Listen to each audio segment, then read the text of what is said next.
일리아스 14번째 이야기 시작하겠습니다.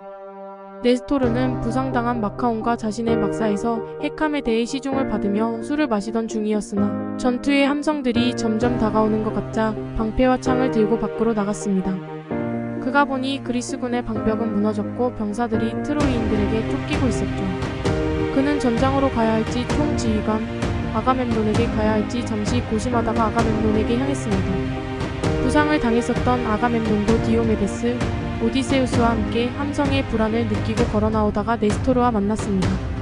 아가멤논은 배들을 불길로 태워버리고 그리스인들의 숨통을 끊어놓기 전에는 트로이로 돌아가지 않겠다고 한 헥토르의 말이 현실이 되고 있다며 배들을 모두 바다로 끌어내렸다가 밤이 되어 전투가 멎으면 도망쳐 파멸을 피하자고 제안하였습니다. 그러자 오디세우스가 천벌받을 인간이라며 아가멤논을 꾸짖었습니다. 지휘봉을 들고 있는 사람이라면 입에 담을 수 없는 말이라며 다른 누군가가 그 말을 들을까 두려우니 입을 다물라고 하였죠. 한창 전투가 벌어지고 있고 트로이군이 우세한 상황에서 배를 바다에 띄우려 한다면 그리스 군사들이 전의를 잃어버리고 전투에서 버티지 못하게 될 것이라며 이것은 트로이인들이 바라는 바이고 우리에게는 파멸을 가져올 것이라고 하였습니다.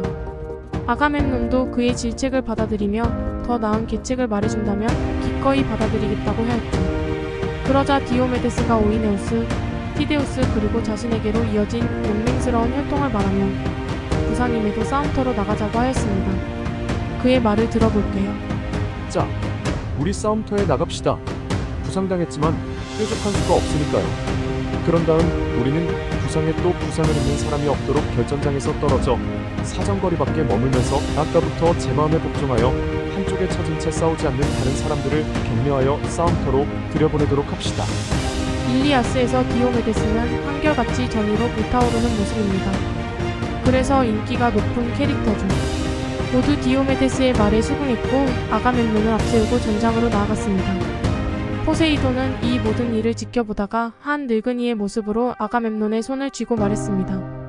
신들이 당신을 두고 노여움으로만 가득하지는 않으니 이제 당신은 트로이인들이 배와 막사를 떠나 도시 쪽으로 달아나는 것을 두 눈으로 보게 될 거라고 하며 거대한 함성을 내지르며 벌판으로 달려갔습니다.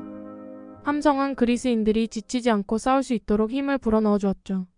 한편 헤라는 올림포스에서 싸움터를 보다가 포세이돈이 활약하는 것을 보고 기뻐하였습니다. 그리고 이다산의 제우스를 보고는 속에서 화가 솟아났죠. 헤라는 제우스를 속일 궁리를 하고 자신의 방으로 갔습니다. 먼저 암브로시아로 몸을 깨끗이 씻어내었고 향기가 가득 보인 올리브 기름을 아낌없이 고운 살갗에 발랐습니다. 머리를 빗고 머리칼을 따았죠. 그리고 아테나가 그녀를 위해 지어준 옷을 입고 100개의 술이 달린 허리띠를 둘렀습니다. 오디 열매를 닮은 귀걸이를 양 귓불에 걸고 고운 면사포로 머리를 덮었죠. 이렇게 치장을 마친 헤라는 먼저 아프로디테를 찾아갔습니다.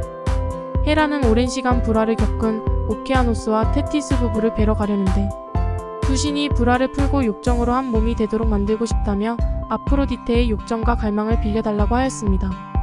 오케아노스와 테티스는 각각 12티탄 신들 중 하나로 3천의 강의 신들과 3천의 오케아니데스의 부모입니다.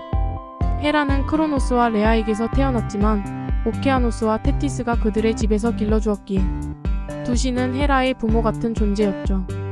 아프로디테는 트로이 일로 헤라와는 다투는 중이었지만 흔쾌히 가슴에서 띠를 풀어주었습니다. 아프로디테의 캐스토스이마스는 아무리 심지 굳은 사람이라도 분별력을 앗아가는 유혹, 갈망이 깃들어 있는 띠이죠. 헤라는 마법의 띠를 가슴에 두르고 올림포스산을 나섰습니다. 그녀는 다음으로 렘노스의 히프노스를 찾아갔습니다. 헤라는 헤파이스토스가 공들여 만든 황금 보좌를 발받침까지 달아서 선물하겠다며 제우스를 한번 잠들게 해달라고 청하였습니다. 히프노스는 과거에 헤라의 청에 제우스를 잠들게 한 적이 있었는데 헤라는 제우스가 잠이 든 동안 트로이를 파괴하고 돌아가던 헤라클레스에게 거센 바람을 보내 그의 배를 코스섬까지 표류하게 하였습니다. 잠에서 깨 이 일을 안 제우스는 노발대발하며 히프노스를 찾았고 그는 밤에 여신 닉스에게 도망쳐 도움을 구했습니다. 제우스도 닉스의 심기를 거슬리기 싫어했기에 히프노스를 벌주기를 단념했었죠. 이렇게 히프노스가 과거의 일을 말하며 헤라의 청을 거부하려 하죠. 헤라는 이전의 일은 제우스가 자기 아들 헤라클레스가 당한 일이었기에 노여워한 것이 당연했지만 지금 일은 트로이인들의 일로 제우스는 진심으로 노하지 않을 것이라며 달래었습니다. 그러면서 히프노스가 평소 간절히 원했던 파시테에를 아내로 주겠다고 하였죠. 파시테에는 카리테스 여신들 중 한 명입니다. 이들은 젊음의 절정에 있는 세 명의 아름다운 자매로 우아하고 세련된 아름다움, 온화함, 순수한 기쁨 등을 주관하며 주로 아프로디테의 시중을 드는 역할로 등장합니다. 히프노스는 기뻐하며 헤라에게 맹세해달라고 요구했고 헤라도 거절치 않고 맹세하고 서약했습니다. 둘은 이다산으로 향했습니다. 히프노스는 새의 모습으로 변해 전나무 위에 몸을 숨겼죠. 헤라는 제우스에게 다가갔습니다.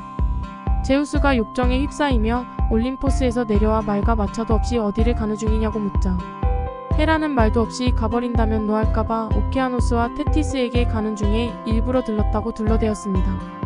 제우스는 그곳에는 나중에라도 갈 수 있다며 당장 사랑을 나누자고 하였습니다. 제우스의 말을 들어보겠습니다. 일찍이 여신이나 여인에 대한 애욕이 이렇듯 강렬하게 내 가슴속 마음을 사로잡은 적은 단 한 번도 없었소. 조언에 있어 신들 못지않은 페이리토우스를 낳아준 이치온의 아내를 사랑했을 때도, 모든 전사들 중에서 가장 뛰어난 페르세우스를 낳아준 아크리시오스의 딸 복사뼈가 예쁜 다나에를 사랑했을 때에도, 나를 위하여 미노스와 신과 같은 라다만티스를 낳아준 널리 이름난 포이닉스의 딸을 사랑했을 때도, 그리고 세멜레나 테베의 알크메네를 사랑했을 때도, 이 여인은 대담무쌍한 헤라클레스를 아들로 낳아주었고 세멜레는 인간들의 기쁨인 디오니소스를 낳아주었소.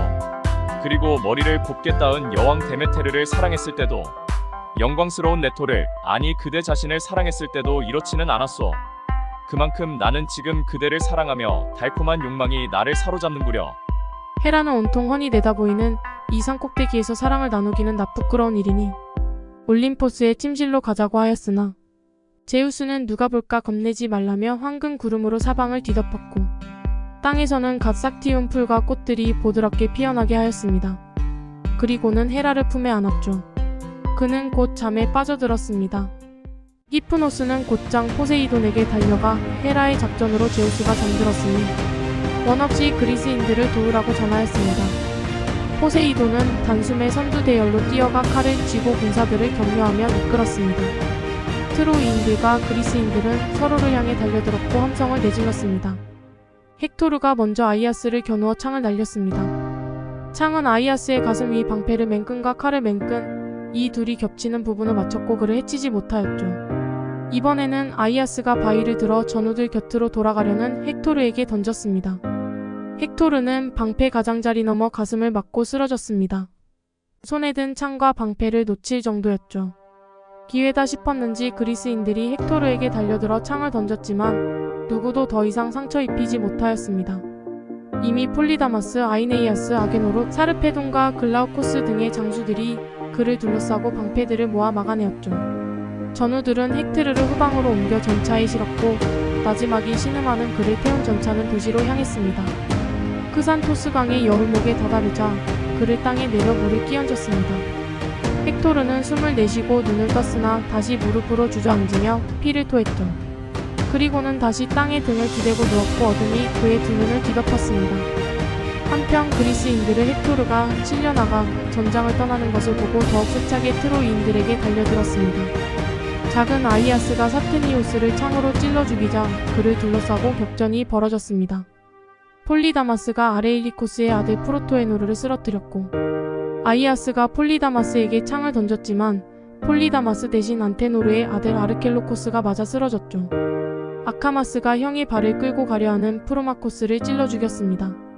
페넬레오스가 아카마스에게 달려들었지만 그 대신 일리오네우스를 찔러 죽였습니다.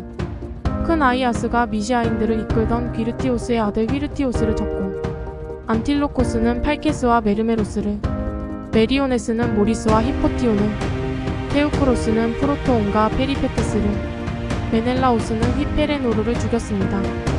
하지만 가장 많은 목숨을 앗아간 사람은 오일레우스의 아들 작은 아이아스였습니다. 도망치는 사람들을 뒤쫓아가는 일에는 어느 누구도 그를 따를 수 없었죠. 15번째 이야기는 끝이 났습니다. 셋째 날 전투가 계속되는 중에 제우스가 헤라의 미인계에 빠져 잠이 들었고 전세는 역전되었습니다. 헥토르는 의식을 잃고 생사의 갈림길에 서 있습니다. 다음 건 어떻게 될까요?